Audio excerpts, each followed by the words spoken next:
యేసుక్రీస్తు నామములో షాలోమ్. నా పేరు సిస్టర్ ఝాన్సీ వర్గీస్. నేను నిర్మలా సభకి చెందిన సిస్టర్. నేను కేరళ రాష్ట్రంలో ఇడికి అనే ఒక అందమైన ప్రాంతంలో నా తల్లిదండ్రులకు రెండవ బిడ్డగా పుట్టాను. నా తండ్రి పేరు శ్రీ వీటి వర్గీస్ వడకేడతు. నా తల్లి పేరు శ్రీ అన్నకుటి వర్గీస్. ఈ దంపతులకు నేను రెండవ బిడ్డగా పుట్టాను. నా తల్లిదండ్రులకు మేము 5 పిల్లలు.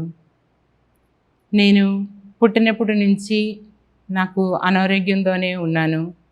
అంటే మా తల్లిదండ్రులు అనుకున్నారు నేను చచ్చిపోతారో ఏమో అని అనుకొని నాకు 7వ రోజే జ్ఞానస్నానం అనేది ఇచ్చారు. ఇంకా జ్ఞానస్నానం పొంది దేవుని బిడ్డగా మారిన తర్వాత నా ఆరోగ్యం మంచిగా అయింది. అప్పటి నుంచి నేను మామూలు బిడ్డగా నా తోటి వాళ్ళతోనే బ్రతికాను. నాకు 3 ఒక అక్క, ఒక చెల్లి, నా తమ్ముడు, ఇంకొక చిన్న చెల్లి, అలా మేము 5 బిడ్డలు. ఇంకా నాకు చిన్నప్పటి నుంచి మా తల్లిదండ్రులు దేవుని యొక్క ప్రేమ, విశ్వాసము, ఇంకా క్రైస్తవ విలువలను మాకు నేర్పించారు.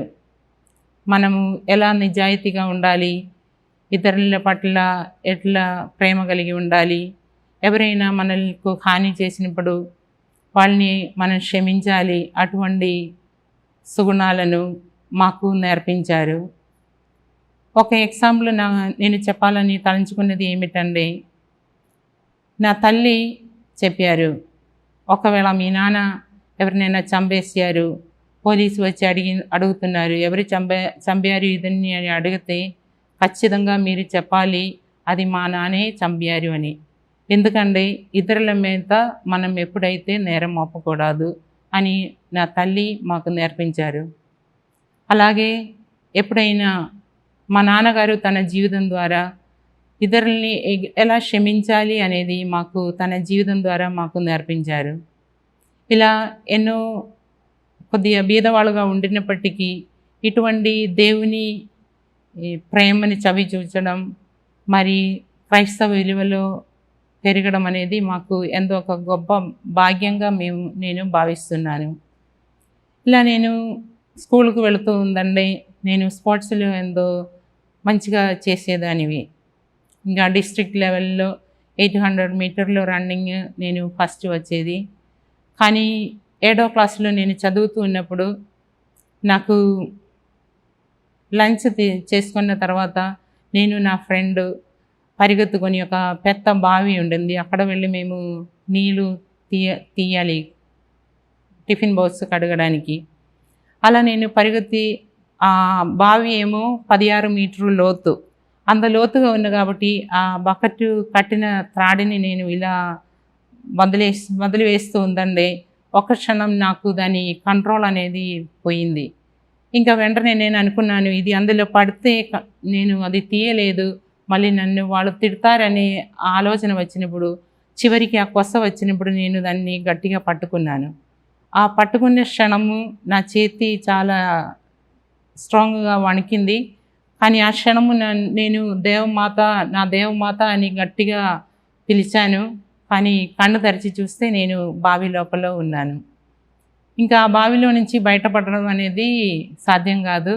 కానీ నాతో వచ్చిన నా ఫ్రెండ్ అక్కడ బయట ఏడుస్తుందండి.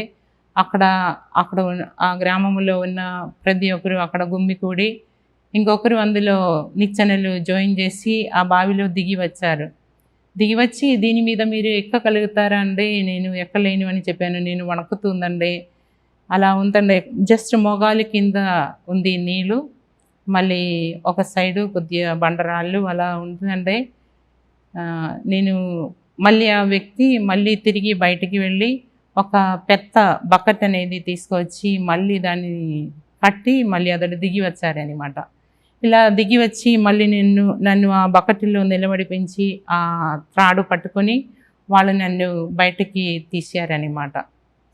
ఇక్కడ అక్కడ గుమ్మి కూడిన వాళ్ళందరూ ఏమనుకున్నానండి, దేవుడు చేసిన ఒక గొప్ప అద్భుతమని భావించారు అది. అది నిజమే. ఎందుకంటే అంత లోతుగా ఉన్న బావిలో నేను పడినా నాకు ఎటువంటి గాయములు కానీ ఏం కాకుండా దేవుడు నన్ను కాపాడారు. అందుకు దేవునికి కృతజ్ఞతలు తెలియజేస్తున్నాను. ఇంకా అప్పటి నుంచి ఇంకా ముందుకు నేను నా చదువు అనేది కొనసాగిస్తూ ఉన్నప్పుడు అప్పుడప్పుడు నా ఫ్రెండ్స్ అనుకోకుండా నన్ను నెట్టడం కానీ అటువంటి ఏదైనా జరిగితే నాలో ఒక భయం అనేది అనిపించి కొద్దిగా ఆయాసం అనేది వచ్చేది. ఇంకా తల్లిదండ్రులు ఎంతో 3 కిలోమీటర్ల దూరం ఉన్నవాళ్ళు అప్పుడు ఇప్పటికి ఉన్న సౌకర్యాలు అన్నీ లేదు. అయినప్పటికీ అట్లా పరిగెత్తుకొని వచ్చి నన్ను హాస్పిటల్లో తీసుకువెళ్ళి అక్కడ చూస్తే నాకు ఎటువంటి అనారోగ్యం అనేది లేదు. ఇలా చాలాసార్లు జరిగినప్పుడు మా నాన్న చెప్పారు, సరే మీరు ఇంకా బయట స్కూల్కి వెళ్ళడం అవసరం లేదు, మీరు ఇంటికాడ ఉండమంటే నేను ఎంతో సంతోషపడి అమ్మ నాన్నతోనే ఇంటికాడ ఉన్నాను. అలా ఒక 3-4 సంవత్సరం నా ఇంటికాడ వాళ్ళతో పాటు ఉందండి. నేను మంచిగా పెరిగాను. ఇంకా ఆ సమయంలో నేను ఒంటరిగా వెళ్ళి ఈ కూర్చొని దేవుని గురించి ఆలోచన చేసేది. ఇంత గొప్ప సృష్టిని చూసి దేవుడు ఎంత గొప్పదో, అతని యొక్క మహిమ, అతని యొక్క ప్రేమ, ఇది మాత్రం కాదు ఇంకా వేరే దేశంలో కూడా వెళ్ళి దేవుని యొక్క సృష్టిని చూడాలని కోరుకున్నాను. ఇంకా ఇంటిలో చుట్టాలు వాళ్ళు వచ్చినప్పుడు ఈమె ఎన్ని క్లాసులు చదివారండి, 7వ క్లాస్ అని చెప్పినప్పుడు నాకెంతో సిగ్గు అనిపించేది, నాకు పరువు పోయినట్లు అనిపించేది. ఇంకా అప్పుడు నేను ఇంకా చదవాలని ఒక ఆశ నాలో పుట్టింది. అది నేను నా నాన్నకి చెప్తే మా నాన్న అనుకున్నారు, ఇప్పుడు నేను 10వ క్లాసు చదివినంత పెరిగిన తర్వాత ఇంకా 7వ క్లాసు పిల్లలతో వెళ్తే నాకు వాళ్ళు ఎగతాళి చేసినప్పుడు నాకెంతో బాధ కలుగుతుంది. ఇంకా నేను అదాన్ని భరించడం అనే దాని మీద మా నాన్న ఆలోచించారు. అలాగ నన్ను పంపలేదంటే నేను ఎంతో ఒత్తిడి చేసి ఇంకా ఇంటికి వచ్చిన చుట్టాలు వాళ్ళతోని కూడా మా నాన్నకి చెప్పండి నన్ను స్కూల్కు పంపు అని చెప్పి నన్ను ఇంకా అప్పుడు ఒక సార్ ట్యూటోరియల్ స్కూల్ అని 10th క్లాస్ ఫెయిల్ అయిన వాళ్ళకు, అదే కాకుండా ప్రైవేట్ ఓవరేజ్గా పరీక్ష రాసి 10th పాస్ అవ్వడానికి ఉన్న వాళ్ళకు ఒక స్కూల్ స్టార్ట్ చేశారనమాట. నేను నా నాన్నకి చెప్పాను, నన్ను అక్కడ పంపండి, నేను వెళ్ళి చదువుతాను అని. అలా నేను 8, 9 అని చదవకుండా నేను డైరెక్ట్ 10th క్లాస్ వెళ్ళి అక్కడ చదివాను. నేను ప్రతిరోజు చదవడానికి ముందు ప్రార్థన చేసిన తర్వాతే చదివినది. ఎందుకంటే నా ఆధారం దేవుడు ఒక్కరే. కాబట్టి అలా నేను చదివి మేము 8 మంది ఉందండి, పరీక్షకి ఖచ్చితంగా నేను పాస్ అవుతాను అనే నమ్మకం నాలో ఉండింది. ఇంకా నేను అలా నమ్మకంతోనే రిజల్ట్ వచ్చినప్పుడు నేను చూడడానికి వెళ్ళాను. అక్కడ వెళ్ళి చూస్తూ ఉందండి నా నంబరు అక్కడ లేదు. అదేంటి నంబరు లేదని అలా నేను అక్కడ నిలబడి ఉన్నానండి. లోపల నుంచి ఒక టీచర్ నాకు అడిగారు, ఇది ఎలాగ మీరు పరీక్ష రాసినది, మీ నంబర్ అక్కడ లేదా అని అడిగితే లేదని చెప్తే నేను చెప్పాను, ఇలా ప్రైవేట్ ఓవరేజ్గా రాశానండి, రండి లోపలికి అని నన్ను పిలుచుకొని లోపల వెళ్ళారు. ఇంకా అక్కడ వెళ్తే ఆ ఒక పేపర్ మీద నా ఒకే ఒక నంబర్ ఉంది. ఆ నంబర్ చూస్తే నాకు ఎంతో ఆనందం అనిపించింది. కానీ మరొకసారి కూడా అది చూడాలని కోరికతోనే చూస్తే ఏదో ఒక కన్నులో ఏదో ఒక చీకటి అలా అనిపించింది. టీచర్ చెప్పారు, మీరు పాస్ అయ్యారు, వెళ్ళండి అని చెప్తే ఎంతో సంతోషంతోనే నేను ఇంటికి వచ్చాను. ఇంకా అక్కడ నేను మా నాన్నకి చెప్పాను, నేను 10th క్లాస్ పాస్ అయిందంటే ఖచ్చితంగా నన్ను కాలేజీకి పంపాలి అని ముందే చెప్పాను. కాబట్టి నేను నా నాన్నకి అడిగినప్పుడు నాన్న అనుకున్నారు, కాలేజీలో ఏమో ఇంగ్లీష్లో నేర్పిస్తారు, ఇంకా నాకు సిస్టమాటికలీ ఎడ్యుకేషన్ లేదు కాబట్టి నేను అది అర్థం పోతారేమో అని మా నాన్న భయము. ఇంకా కాలేజ్ స్టార్ట్ అయింది, మరి 2 నెలలు దాటిపోయింది, అయినప్పటికీ నన్ను పంపలేదు. ఇంకా నేను ఇంటిలో వచ్చిన చుట్టాలు వాళ్ళతోనే మా నాన్నకి చెప్పండి అని బ్రతిమాలుకొని ఇంకా అంత ఇన్సిస్ట్ చేసినందుకు నన్ను కాలేజీకి మళ్ళీ పంపించారు. ఇంకా అలా నేను కాలేజీలో వెళ్ళి చదువుతూ ఉన్నప్పుడు నేను సహాయం అడిగారు. ఇంగ్లీష్ నేర్పించిన సార్కు నాకు కొద్దిగా ఇంగ్లీష్ గ్రామర్ నేర్పించండి అంటే సార్ చెప్పారు, ఇంకా 10 మందిని కూడా తీసుకురండి, అలా నేను నేర్పిస్తా అండి. అలా వెళ్ళి నేను ఇంగ్లీష్ నేర్చుకున్నాను. వాళ్ళతో పాటు నా చదువు అనేది కొనసాగింది. మాకు ఒక లెసన్ ఉండింది. అది జోన్ ఆఫ్ ఆర్క్ అని ఒక పునీతురాలి గురించి ఆ లెసన్ ఉండేది. ఆ లెసన్ నేర్చుకున్నప్పుడు నాలో కూడా ఒక ఆశ పుట్టింది. ఏమిటంటే నేను కూడా ఆ పునీతురాలు అలాగా ఒక వ్యక్తిగా నేను కూడా మారాలి అనే ఒక కోరిక నాలో వచ్చింది. ఇంకా ఆ తర్వాత ఒక CMC sisters came to our college. మా కాలేజీకి వచ్చి ఇలా దేవుని యొక్క పిలుపు అనేది ఉందండి, మీరు మీ ఇంటికి వెళ్ళి మీరు ప్రార్థన చేయండి, ప్రార్థన చేసిన తర్వాత మీరు బైబిల్ తీసుకొని అది తెరిచినప్పుడు అందులో ఏదో ఒక వాక్యం మిమ్మల్ని తాకిందండి, అది ఒక చిహ్నము, దేవుడు మిమ్మల్ని పిలుస్తున్నారని మాకు సలహా ఇచ్చారు. ఇంకా నేను ఇంటిలో వెళ్ళి నేను ప్రార్థన చేశాను. నేను బైబిల్ తీసుకున్నాను. బైబిల్ తీసిన తర్వాత నేను ఇలా కన్ను మూసుకొని ఒట్టిగా తెరిచినప్పుడు నాకు వచ్చిన వాక్యము మీకు వినిపిస్తాను. పునీత పౌలు కొరింథీయులకు రాసిన 2వ లేఖ 11వ అధ్యాయము 2వ వచనము. మిమ్ము గూర్చి దేవునికి ఆసక్తి ఉన్నది, నాకును ఆసక్తి ఉన్నది. ఏలన మీరు ఏకైక వ్యక్తికి అనగా క్రీస్తుకు నాచే ప్రధానమనర్చబడిన నిష్కళంకమగు కన్య వంటి వారు. ఈ వాక్యము నన్ను తాకింది. నేను అది బైబిల్ మూసి అలాగనే పెట్టేసి ఇదేంటిది అని నాకు అంత క్లియర్గా నాకు అర్థం కాలేదు. ఇంకా నేను దాన్ని పట్టించుకోలేకుండా నా చదువు అనేది కొనసాగించాను. ఇంకా కొన్ని రోజుల తర్వాత నాకు అనిపించింది, నిజంగా దేవుడు నన్ను పిలుస్తున్నారా అనే ఒక సందేహం అనేది నాలో వచ్చింది. అలా వచ్చినప్పుడు సరే మళ్ళీ ఒకసారి కూడా నేను ప్రార్థన చేస్తాను, మళ్ళీ ఒకసారి చూస్తాను అన్నట్లా మళ్ళీ ప్రార్థన చేసి బైబిల్ తీసుకొని తెరిస్తే అదే వాక్యము నాకు దొరికింది.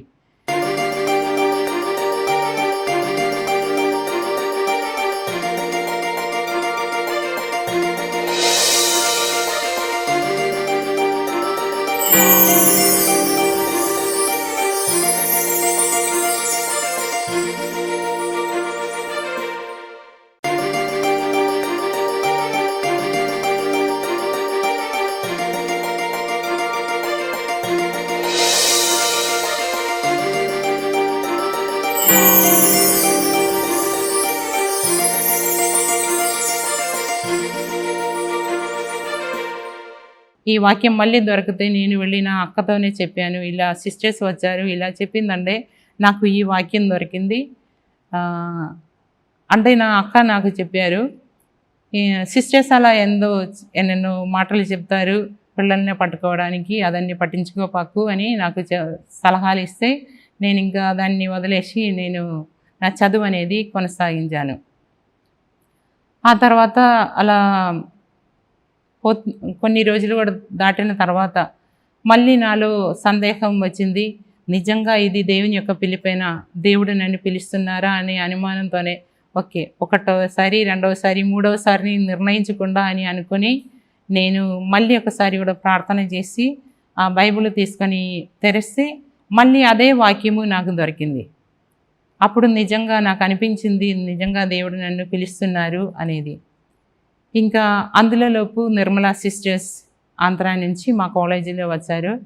కాలేజీలో వచ్చి వాళ్ళ యొక్క సేవా కార్యముల గురించి, వాళ్ళు ఇలాగా విలేజ్కి వెళ్తారు, దేవుని గురించి బోధిస్తారు, అంతేకాక వేరే రాజ్యంలో కూడా ఎన్నో సేవలు అందిస్తున్నారని మాకు ఎక్స్ప్లెయిన్ చేస్తే నేను నా తల్లిదండ్రులకు కూడా అడగకుండా నా పేరు ఇచ్చేసాను.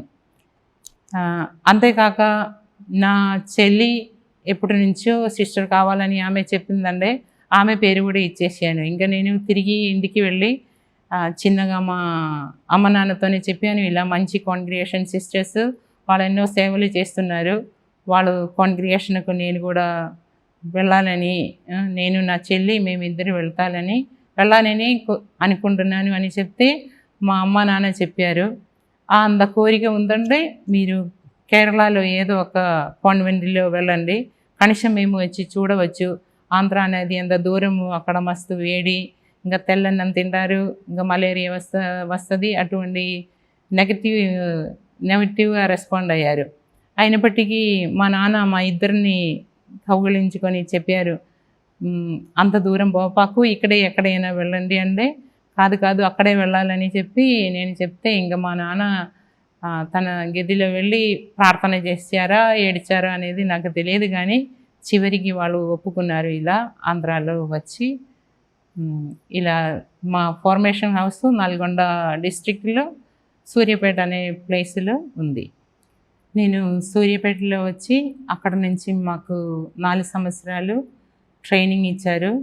ఇంకా డిసెంబర్ 3వ తారీఖు 1996లో నేను సిస్టర్ అయ్యాను. సిస్టర్ అయిన తర్వాత నాకు ఫస్ట్ ప్లేస్మెంట్ ముంబైలో మాకు సిస్టర్స్ కుష్ఠరోగుల కోసం సేవనం చేసే హాస్పిటల్ ఉన్నాయి. అక్కడ నన్ను కిచెన్ ఇన్ఛార్జ్గా 2 సంవత్సరానికి పంపించాను. నేను అక్కడ వెళ్ళి కిచెన్లో మాత్రం కాదు, నాకు వీలైనట్ల అన్ని చోట్లలో నేను వెళ్ళి నా యొక్క ప్రేమ, నా యొక్క సేవ అనేది ఆ కుష్ఠరోగులకు అందించాను. ఇంకా అంతేగాక నేను అక్కడ డ్రైవింగ్, మ్యూజిక్ అన్నీ నేర్చుకున్నాను. అలా ఎంతో సేవ, ఒక ప్రత్యేకమైనటువంటి సంతోషం అనేది ఈ సేవ చేసినప్పుడు నాకు అనిపించింది. కానీ సిస్టర్ అయిన తర్వాత దేవునికి ఇంకా దగ్గరే అవుతారో ఏమో అని నేను అనుకున్నాను. కానీ నా ప్రార్థనా జీవితంలో నేను ప్రార్థనకి వెళ్తే నాకు ఇంగ్లీష్లో అరిడిటీ అంటారు, అంటే దేవుని నుంచి దూరం అయినటువంటి ఒక అనుభవం ఉండేది. ఇంకా నేను అప్పుడు దేవునితో చెప్పేది, దేవుడా, మబ్బు ఎలా సూర్యుని కప్పుతారో ఆ సూర్యుడు అక్కడ లేదని దానికి అర్థం లేదు. అలాగే నా జీవితంలో కొద్దిగా చీకటిగా నా ఆత్మీయ జీవితంలో ఉందైనా కూడా ఆ చీకటి వెనుక ఖచ్చితంగా మీరు ఉన్నారు అని నేను నమ్ముతున్నాను అని నిర్ణయించుకొని నేను ప్రార్థన చేసి అలా నేను గడిచేది. ఇంకా అక్కడ 2 సంవత్సరం తర్వాత నన్ను కరీంనగర్ అనే ప్లేస్లో బోర్డింగ్ ఇన్ఛార్జ్గా పెట్టారనమాట. అక్కడ వెళ్తే నాకు తెలుగు అంత మంచిగా అప్పుడు రాలేదు, ఇంకా ఇప్పుడు కూడా అంత మంచిగా లేదు. అయినప్పటికీ నేను ఆ పిల్లల్ని ఎందరో ఉన్నారండి, వాళ్ళని కంట్రోల్ చేయాలంటే నాకు చాలా ఇబ్బందిగా ఉండేది. కానీ నేను ఒట్టికనే ఇలా చేతి ఫోల్డ్ చేసి అక్కడ వెళ్ళి నిలబడినప్పుడు వాళ్ళందరూ చాలా సైలెంట్గా ఉందంటే నా లోపల ఏమీ లేదు, కానీ నా ఒక ఫిగర్ చూసి వాళ్ళు కొద్దిగా భయంతోనే ఉండేవాళ్ళనమాట. ఇంకా వాళ్ళని ప్రేమించి వాళ్ళకు కావలసినది అన్నీ ఇచ్చి వాళ్ళని చూసుకొని ఇలా 3 సంవత్సరం నేను అక్కడ ఉన్నాను. అలా అక్కడ నుంచి మళ్ళీ నాకు బిఎస్డబ్ల్యూ అనేది చదవడానికి కోసము నన్ను ప్రొవిన్షియల్ హౌస్ సికింద్రాబాద్కు ట్రాన్స్ఫర్ ఇచ్చారు. అక్కడ నుంచి నేను గచ్చిబౌలి అనే 2 గంటల ప్రయాణం చేయవలసిన చోటకి అక్కడ నేను బిఎస్డబ్ల్యూ చదవడానికి వెళ్ళాను. ఇంకా చదువు అయిపోయి మళ్ళీ నేను ఆ చదువు అయిపోయినప్పుడు మా కాంగ్రిగేషన్ తరపున మాకు ఇంటర్నేషనల్ జూనియర్స్ మీటింగ్ అని చెప్పి ఇటలీలో మాకు 7 నెలల ట్రైనింగ్ కోసము మాకు అవకాశం ఇచ్చారు. ఇంకా ఆ ట్రైనింగ్కు వెళ్ళినప్పుడు అక్కడ దేవుడు నాకు ఎన్నో మేలులు చేశారు.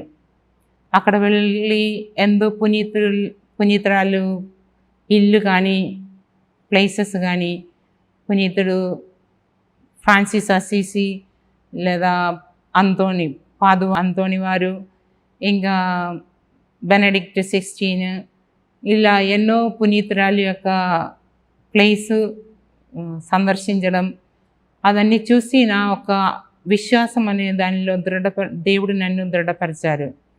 ఇంకా ఎన్నో గొప్ప బసలికాలు అవి అన్నీ చూశారు. ఇంకా చూసి దేవుడు నన్ను ఇంతగా ప్రేమించడానికి నేనేం చేసినందుకు అని నేను అప్పుడప్పుడన్నీ నేను క్వశ్చన్ వేసేది. ఇంకా అన్నిటికంటే నాకు దేవుడు ఒక గొప్ప భాగ్యం అనేది ఇచ్చినది ఏమిటంటే, పునీత జాన్ పాల్ II గారు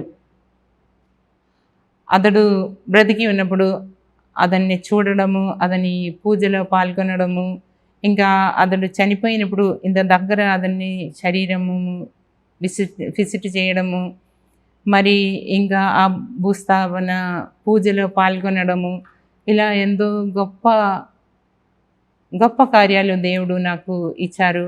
అంతేగాక ఆ పేతురు వారి యొక్క బసలిక పైన, ఆ డూము పైన అక్కడ ఎక్కడము, ఇది అన్నీ ఇంకా నేను అక్కడ ఏదన్నీ వెళ్ళి అక్కడ అసీసీలో వెళ్ళినప్పుడు కొండపైన మంచు కురిసినది పడి చూసినప్పుడు నేను ప్రార్థన చేశాను, దేవుడా మీ యొక్క చిత్తమైనచో ఒక్కరోజు మాకు కూడా ఇక్కడ మంచు కురిపించి అదొక అనుభవం ఇవ్వండి అని ప్రార్థన చేసేదానివి. అలా అప్పుడు మదర్ జనరల్ వాళ్ళు చెప్పేది, రోమిలో హీటింగ్ సిస్టమ్ ఉన్న కాబట్టి అసలే అక్కడ మంచు అనేది కురియదు అని చెప్పేది. అయినప్పటికీ నేను చెప్పాను, నిజంగా దేవుని యేసు ప్రభు ఇష్టమైనచో ఒకరోజు ఖచ్చితంగా మంచు పంపిస్తారు అని చెప్తే, ఆ దేవాది దేవుడు ఒకరోజు మేము ప్రొద్దున లేస్తే అక్కడ మొత్తం మంచు కురిసి, ఆ ఒక్క మంచు కురిసేది ఎలా అనేది అనుభవించడము, అలా దానిని ఎంజాయ్ చేశాను. ఇలా ఎన్నో భాగ్యాలు దేవుడు నాకు ప్రసాదించారు. ఈ అన్నిటికీ ఎంత కృతజ్ఞత చెల్లించినా ఏది సరిపోదు, నా జీవితమే సరిపోదు అని అనిపించేది. ఇంకా అక్కడ నుంచి నేను ఇండియాకి తిరిగి వచ్చినప్పుడు నన్ను లోడీ సొసైటీ అక్కడ వరంగల్లో నాకు అక్కడ బిఎస్డబ్ల్యూ ఒక సోషల్ వర్క్ అనే ఒక ఎక్స్పీరియన్స్ అనేది నేను పొందడానికి వశము మా సిస్టర్స్ నన్ను అక్కడ పంపించి నేను అక్కడ చేరినప్పుడు 1 నెల నేను అక్కడ ఉండి ఫీల్డ్ వర్క్ అవి అన్నీ చూశాను. తర్వాత ఫాదర్ నాకు అడ్మినిస్ట్రేటర్గా ఉండమని అడిగారు. నాకు ఉన్నది ఏమిటండి, ఒకటి నిజాయితీగా ఉంటాను, ఈ ఇచ్చిన పని బాధ్యతాపూర్వకంగా చేస్తాను.